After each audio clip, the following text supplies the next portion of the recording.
Olá, olá, senhores. Vamos fazer agora um pequeno tutorial de revisão do nosso material de Direito Penal Militar e Processo Penal Militar, mais especificamente para esse momento, o Direito Penal Militar, conforme nós estudamos aí no curso de habilitação de oficiais de administração do Corpo de Bombeiros Militar, né? Nós revisamos em sala de aula todos esses conceitos e aqui nós vamos só relembrá-los, né? Então temos aí esse tutorial de revisão. Vamos iniciar aqui por princípios constitucionais e o direito penal militar. Olha só, é muito importante nós termos em mente de que o direito constitucional ele é a base do ordenamento jurídico do Brasil.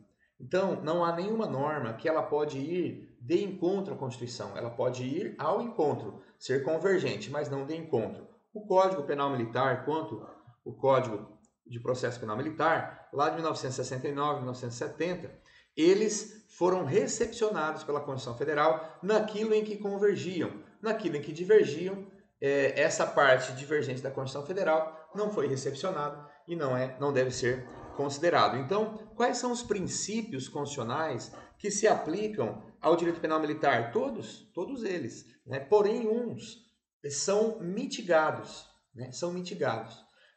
Quando eu tenho um conflito de leis, de norma, uma prepondera sobre a outra.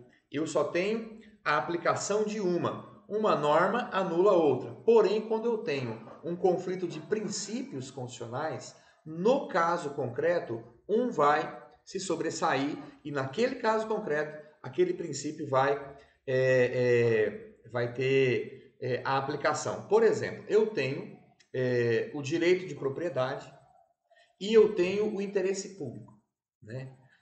Ambos são garantias constitucionais, mas no caso concreto, quando eu tenho esse conflito, aí vai ser decidido, naquele caso específico, qual que vai ser aplicado. Da mesma maneira, quando eu tenho aí um conflito de princípios constitucionais dentro do direito militar. Então, olha só, em regra, todos esses princípios são aproveitados no direito penal militar sem maiores dificuldades, né? Você vai pegar um marca-texto aqui, ó, em regra, todos são aproveitados aí sem maiores dificuldades, né? Princípio da legalidade, não há lei, não há crime sem lei anterior que o defina, né?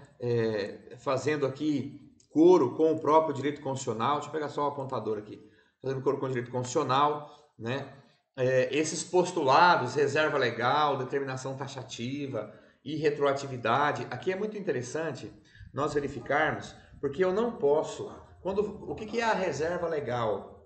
Que eu só posso ter um crime se este crime foi definido por lei, né? E lei em sentido estrito, aquela que passa pelo Congresso, conforme nós fizemos os desenhos em sala de aula.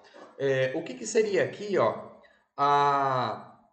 a determinação taxativa, né? Quer dizer que a lei deve ser clara no que ela quer proibir, no que ela quer incriminar, no que ela quer punir, né? E princípio da irretroatividade. Olha só, eu não posso ter uma ação no dia 20 de janeiro, por exemplo.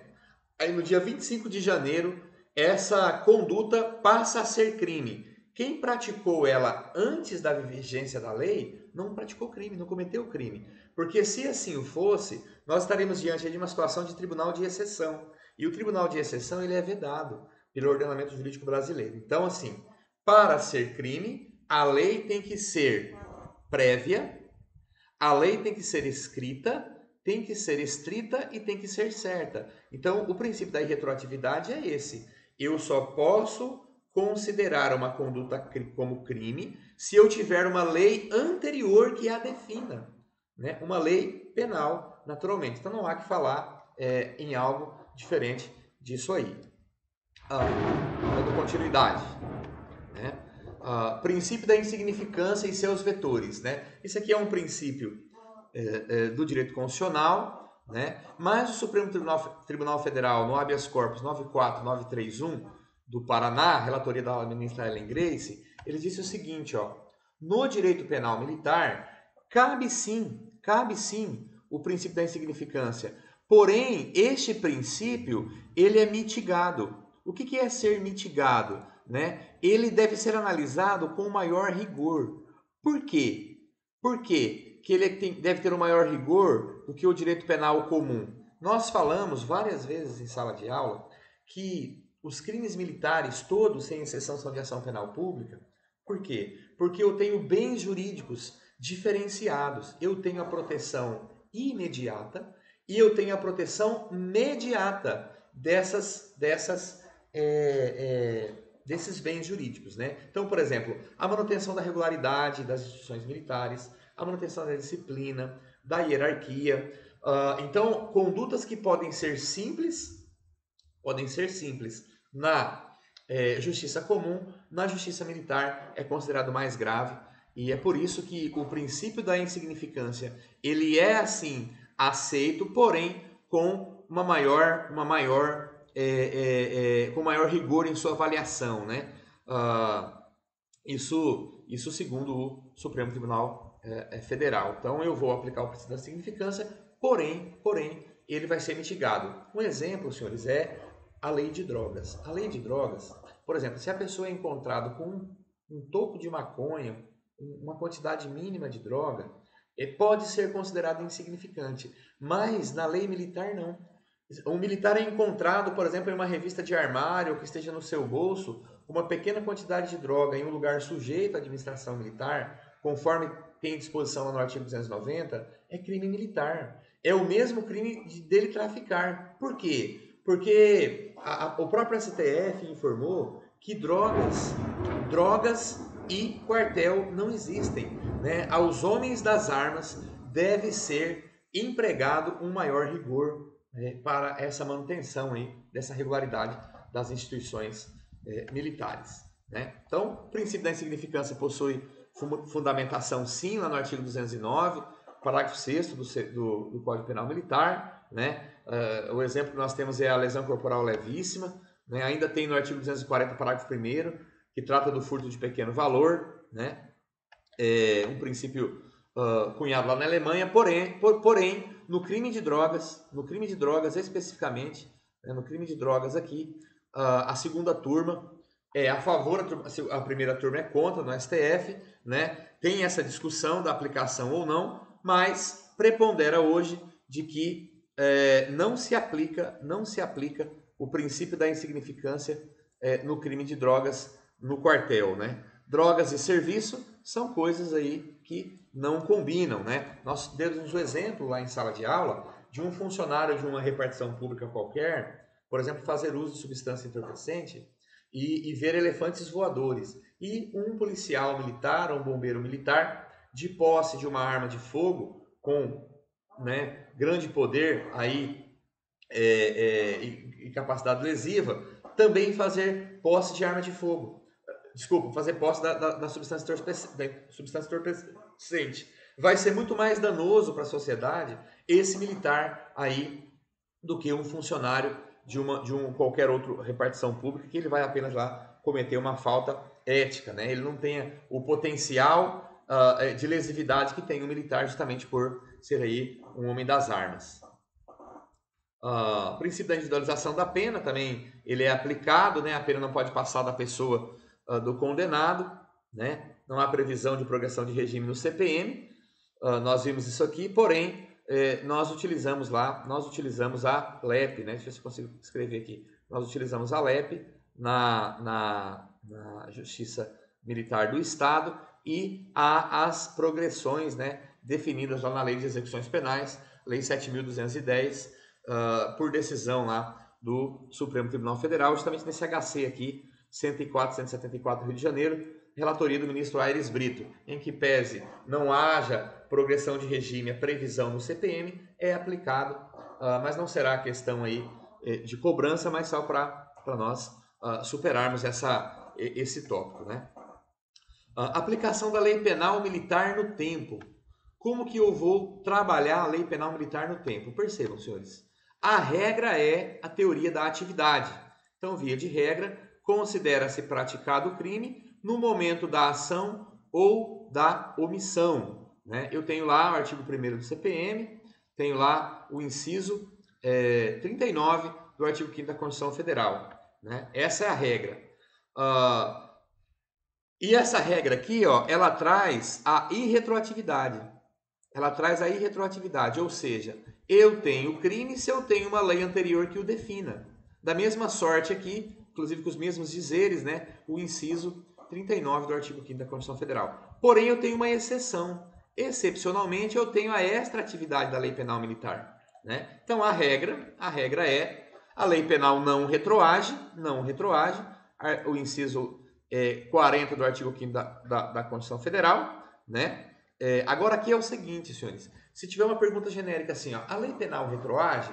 Retroage. O que não retroage é a lei penal maléfica. A lei penal benéfica, ela retroage para beneficiar o réu. Olha só, que bacana, né? Então, eu tenho lá o princípio da legalidade, adiciona-se a reserva absoluta de lei, que é aquela questão da lei que passa lá pelo Congresso Nacional. Essa aqui é a regra. Essa é a regra. Porém, eu tenho a exceção.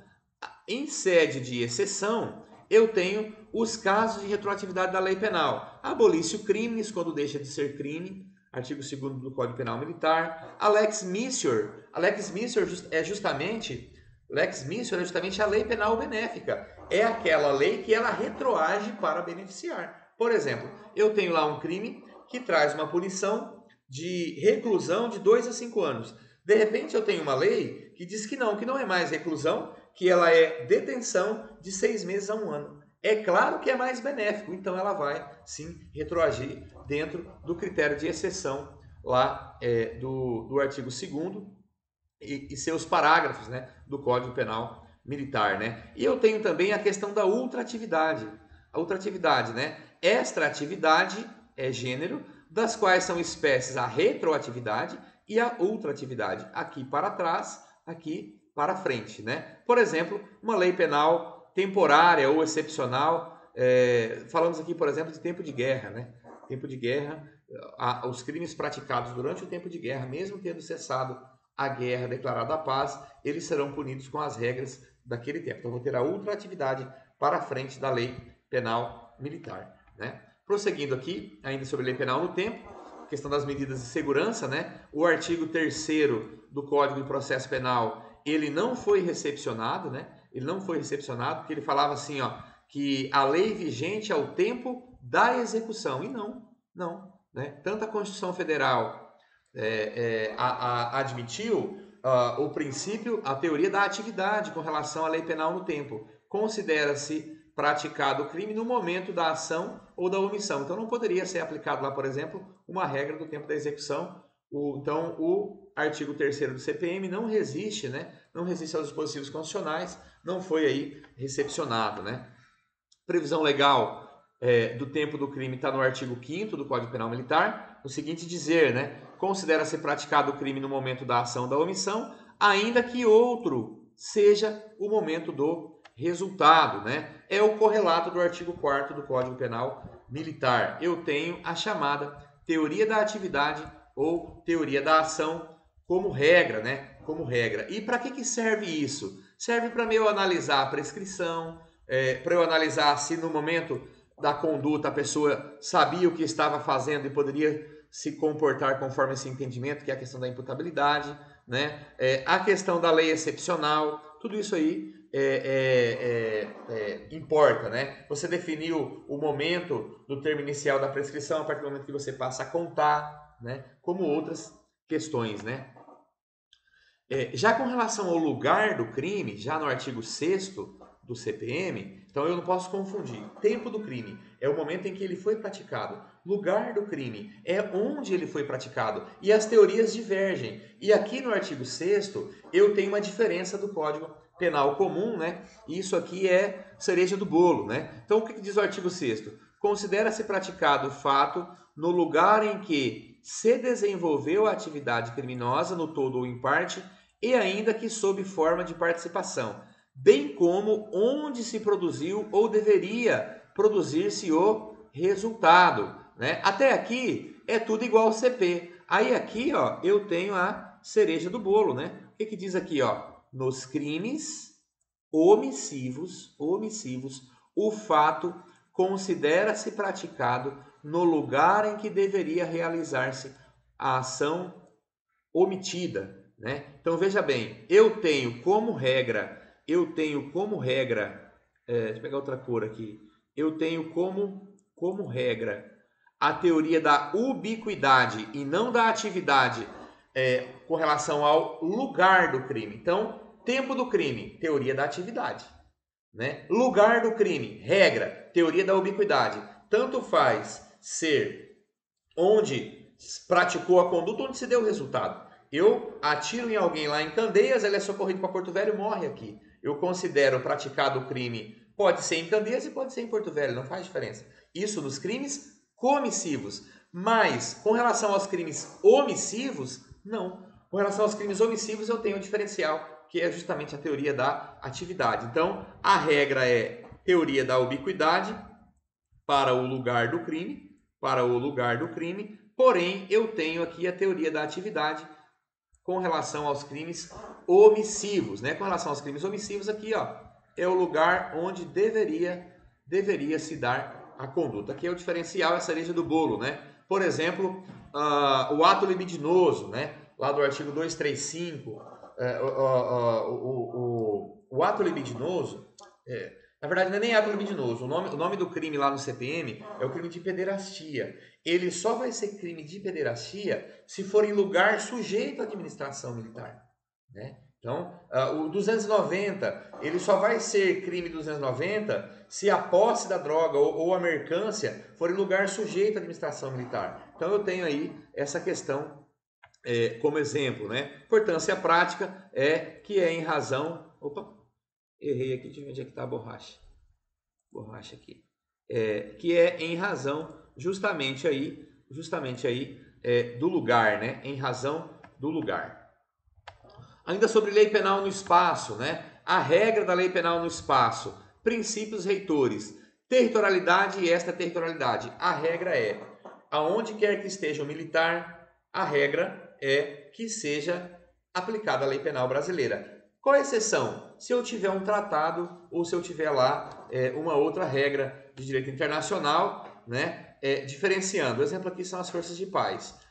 Diferente lá do Código Penal comum, onde eu tenho, por exemplo, eu tenho uma embarcação privada com bandeira brasileira. Então, se tiver em águas internacionais, território nacional. Se eu tiver em território de país estrangeiro, aplica-se aquela lei. Mas se for um navio, por exemplo, da Armada, público, qualquer lugar que esteja é considerado crime militar. Então, é importante, porque dificilmente o militar vai estar lá fazendo uso de uma embarcação ou de uma aeronave, se ele não estiver de serviço, né? Importância prática também, caracterização dentro e fora do território brasileiro, é o correlato lá ao artigo 5º, que traz a territorialidade como regra, né? O artigo 5º do CPM, ele traz, é que eu errei aqui, ele traz a territorialidade como regra, porém o CPM, ele traz como regra a territorialidade e também a extraterritorialidade. Vamos lá, caminhando, né? Com relação a infrações disciplinares, perceba que nós falamos que o que foi recepcionado e o que não foi recepcionado pela Constituição Federal. Porém, alguns artigos do Código Penal militar, ele faz algumas tratativas, mas ele não se aplica para questões administrativas. Embora o artigo 19 fale de infrações disciplinares, o Código Penal Militar só trata de crime. O Código Penal Militar não trata de infrações disciplinares. As infrações disciplinares estão nos documentos legais dos processos administrativos disciplinares e não na lei. A lei penal militar só trata de crime militar, né? CPM só tem crime, não trata de transgressão, né? Porém, o militar está sujeito aí à tríplice responsabilização, ele pode ser responsabilizado na esfera criminal, na administrativa e também na civil sem maior problema, né? Aí nós temos aqui alguns exemplos, né, de estatutos das Forças Armadas, onde traz lá a questão dos regulamentos administrativos disciplinares, né? Temos lá o que a Marinha chama de contravenção penal militar, que na verdade são transgressões disciplinares, porque não existe contravenção penal militar. Só existe crime militar e os que são tratados no Código Penal Militar ou na Lei Penal Comum que combine lá com algum dos artigos do artigo 9º, inciso 2, né? Então, conceito de crime militar, né? O que seria um crime militar? Já que o Código Penal Militar, ele não trata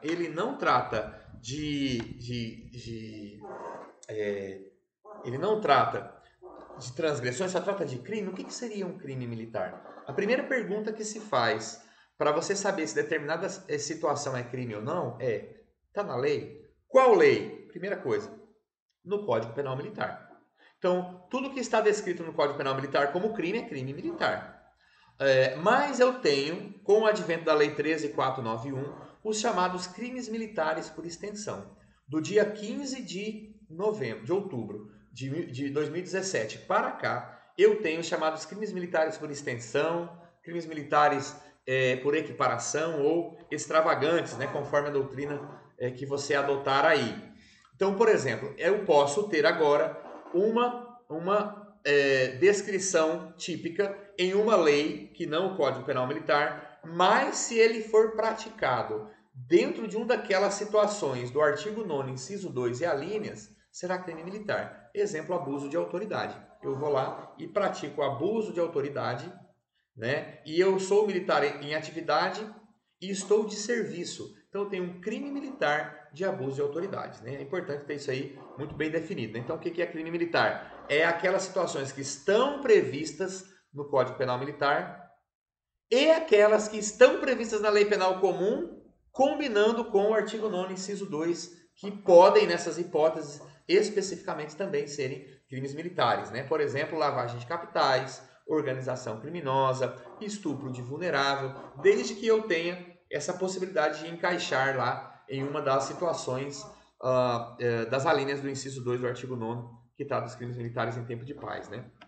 Então, eu não tenho nenhum dos códigos penais, nem o Código Penal Comum, nem o Código Penal Militar, trazendo expressamente qual foi o sistema adotado para definição do Código do crime militar. Temos, né, indicações de que o Código Penal Militar ele é causalista neoclássico. Por quê? Justamente pela posição do dolo e da culpa na culpabilidade, né? O artigo 33 ele traz lá a definição de culpa, né? A reforma penal de 1984, né, que mudou substancialmente o Código Penal Comum, não alcançou o CPM, então o CPM ainda é causalista porque eu tenho a análise do dolo e da culpa na culpabilidade, quando eu falo do conceito analítico de crimes, né? Justamente na culpabilidade, não no fato típico, conforme nós fizemos o desenho em sala de aula, vamos fazer aqui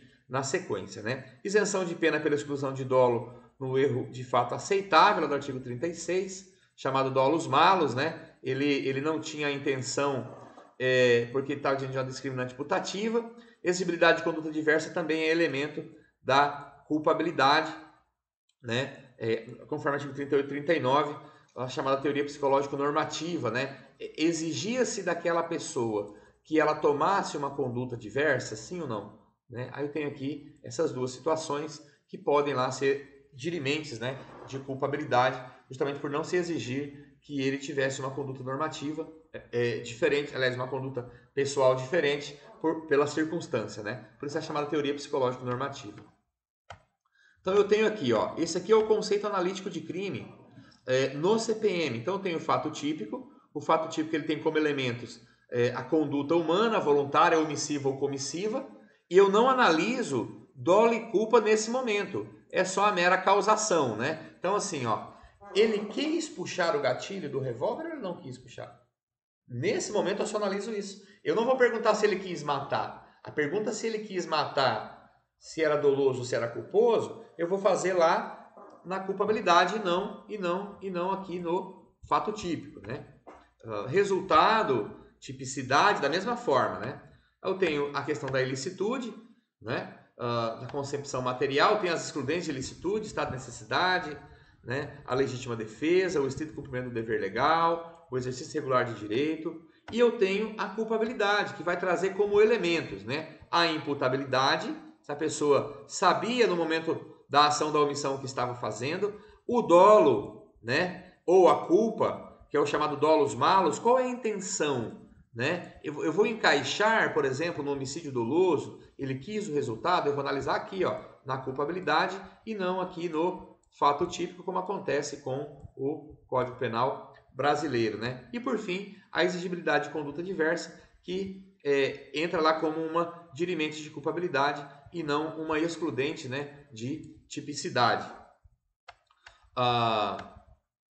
Eu tenho, ainda para ser crime militar, e aqui é muito importante que vocês observem bem, então eu tenho chamada tipicidade direta, são os casos do inciso 1, né? Crimes que estão apenas no CPM, por exemplo, dormir em serviço, violência contra superior, violência contra militar em serviço, desacato militar em serviço, só tem no CPM. Ou que estão diferentemente tipificados em comparação com a legislação penal comum, por exemplo, a lei de drogas. A lei de drogas, ela fala lá, a descrição dela é diferente do artigo 33 da lei 11.343 de 2006. O 290, ele traz a conduta de portar para consumo próprio em lugar sujeito à administração militar. O 33, não, né? Então, são crimes que, se praticado, eu não preciso combinar com nada, né? Praticou a conduta, por exemplo, o militar dormiu em serviço. Eu vou colocar lá a atividade. O militar praticou ato libidinoso, seja qual for, em lugar de administração militar. Eu vou encaixar artigo 35, a conduta dele aqui no mundo fenomênico, eu tenho crime, né? Eu não vou precisar fazer as combinações do próximo inciso, né? Que é justamente, até trago como exemplo que é a deserção, né? Basta preencher os elementos do tipo penal em espécie. Isso aqui é chamado de tipicidade direta, né? Mas eu tenho também a tipicidade indireta aqui no inciso 2, né? O inciso 2, ele traz lá a situação dos crimes que estão no Código Penal Militar e na Lei Penal Comum. E tanto os do Código Penal Militar quanto os da Lei Penal Comum, né, trazidos lá pela 13491 de 2017, eu tenho que combinar com o inciso 2 e uma de suas alíneas para que seja crime militar. Do contrário, não será. Por exemplo, eu tenho um furto. Eu tenho a previsão do furto no artigo 155 do Código Penal Brasileiro e eu tenho a previsão do furto no Código Penal Militar. Como que eu vou saber se é crime militar ou não? Eu vou tentar combinar com o artigo 9º, inciso 2 e uma de suas alíneas. Se não for possível combinar, não é crime militar. É crime, mas não militar. Tudo bem? Aqui não tem como ter dúvida, né? Passando aqui, o exemplo aqui é o crime do 205, né? Até corrigimos em sala de aula que não é deserção, né? Aqui o homicídio, o 205 ele traz o crime de homicídio, né? Que é o homicídio, matar alguém, né? Eu tenho o crime de homicídio no 121 do CP e no 205. Como é que eu vou saber se é 205 ou 121? Vai ter que encaixar no artigo 9º, inciso 2. Da mesma forma, a 13869, né, 2019, novíssima, né? Legislação falando lá do abuso de autoridade, né? Então, eu tenho que preencher os elementos do tipo penal em espécie e uma das hipóteses do inciso 2, artigo 9º do Código Penal Militar. Essa aqui é a chamada tipicidade indireta, né? É a tipicidade indireta. Indireta porque eu tenho que fazer justamente essa combinação aqui, ó. Dando continuidade, né? Eu tenho aqui ainda os crimes militares praticados por civis, militares da reserva ou reformado, que são os inativos, contra instituições militares, compreendidos no inciso 1 e 2, né? Agora aqui, ó, lembrando, né, pessoal, os praticados por civis somente na Justiça Militar da União, né? Não se aplica na Justiça Militar do Estado, né? Justiça Militar da União, eu tenho essa possibilidade de crime militar praticado por civil, mas na Justiça Militar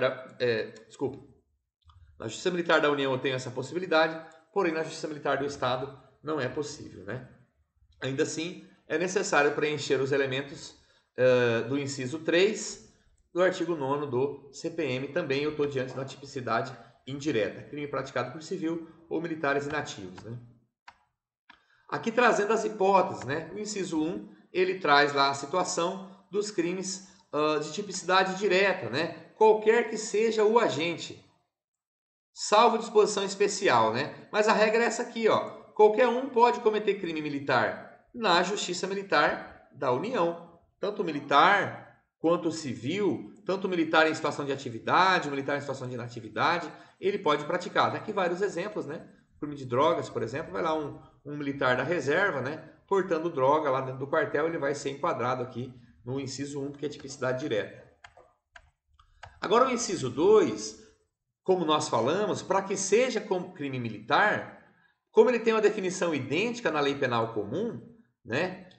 Ou só na lei penal comum, eu tenho que fazer esse combinado, né? Eu tenho que, em todas as hipóteses, verificar se há a possibilidade do combinado, e o inciso 2 só pode ser praticado por militar da ativa. Por quê? Porque se ele for da inatividade, ele vai para o inciso 3. Né? O inciso 2 só dá ativa. Então, vários exemplos aqui. Homicídio, por exemplo, né? A lesão corporal, entre outros. Né? Sempre será necessária uma complementação das alíneas A a E do inciso 2. Né? Então, as alíneas: militar em situação de atividade contra militar na mesma situação. Né? Quem é o militar da ativa? Nós falamos que se o militar estiver vivo, ele só pode estar na atividade ou na inatividade. Não tem como ele estar, por exemplo,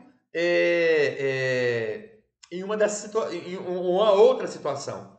Ou ele está em situação de atividade, independente de estar de férias, ele é LE, de L-TIP, ou na inatividade, que ele pode estar reformado ou na reserva. Né? Então, a linha A do inciso 2 é militar em situação de atividade, contra militar na mesma situação.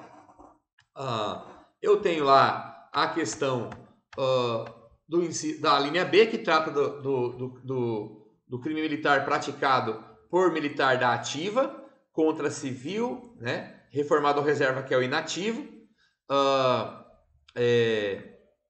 mas deve ser em lugar sujeito à administração militar. Então, e outra coisa, aqui é importante nós ressaltarmos o seguinte, ó.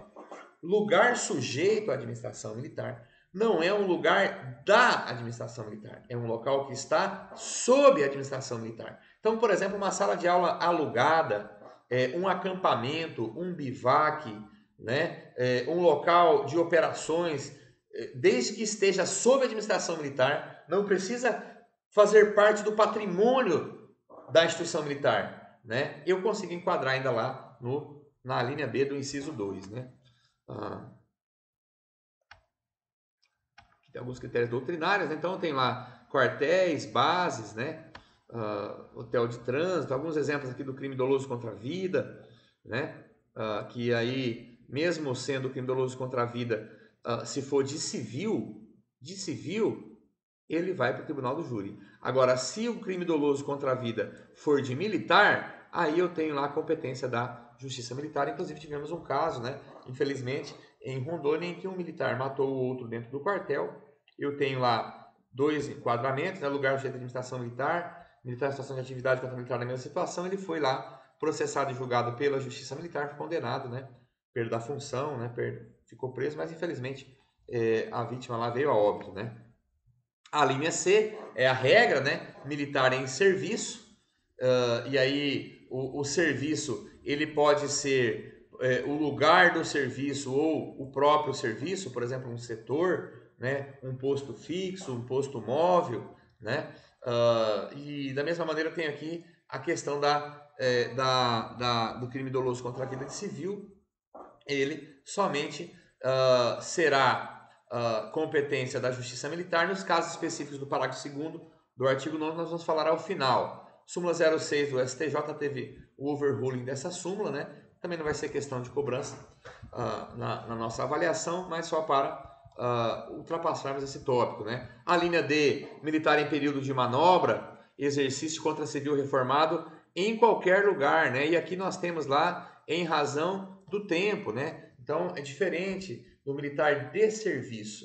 Saiu de serviço, ele não está mais na linha C. Agora, no período de manobra, é o período. Eu vou ter uma operação lá de combate a incêndio na área rural, do dia 30 de outubro ao dia 15 de novembro. É este período, essa manobra, esse exercício que o bombeiro vai fazer, né, esse adestramento da tropa, eu tenho a possibilidade do enquadramento de um crime militar, justamente por conta desse período, né, ratione temporis em razão do tempo, né. Aí o que é manobra e exercício?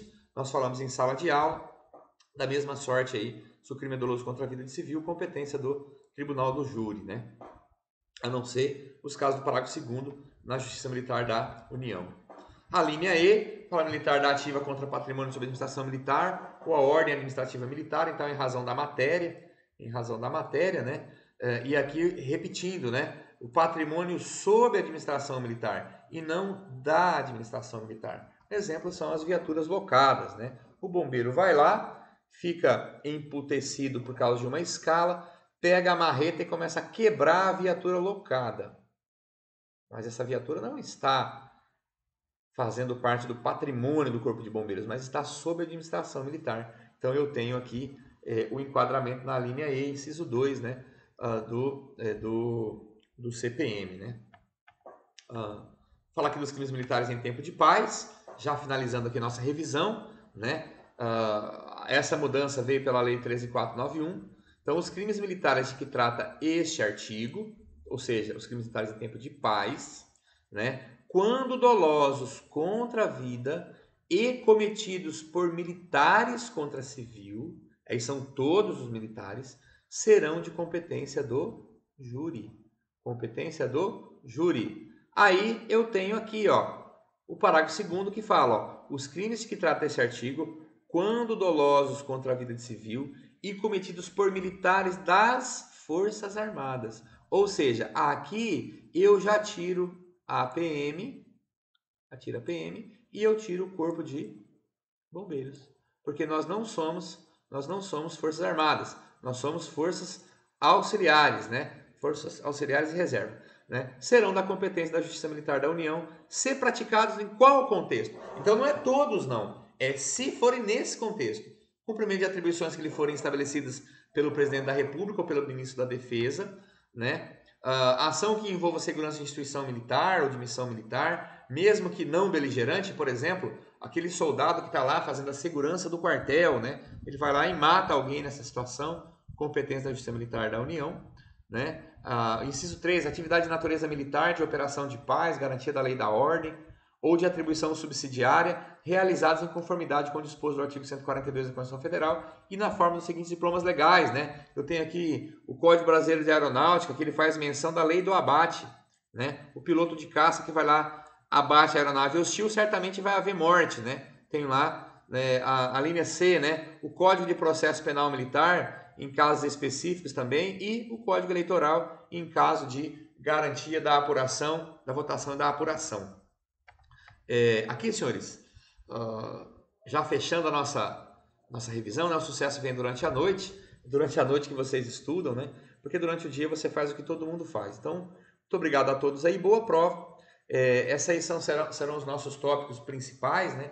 Cobrados, né? Foi passado também o material escrito. Boa prova a todos e até mais, até amanhã na nossa avaliação.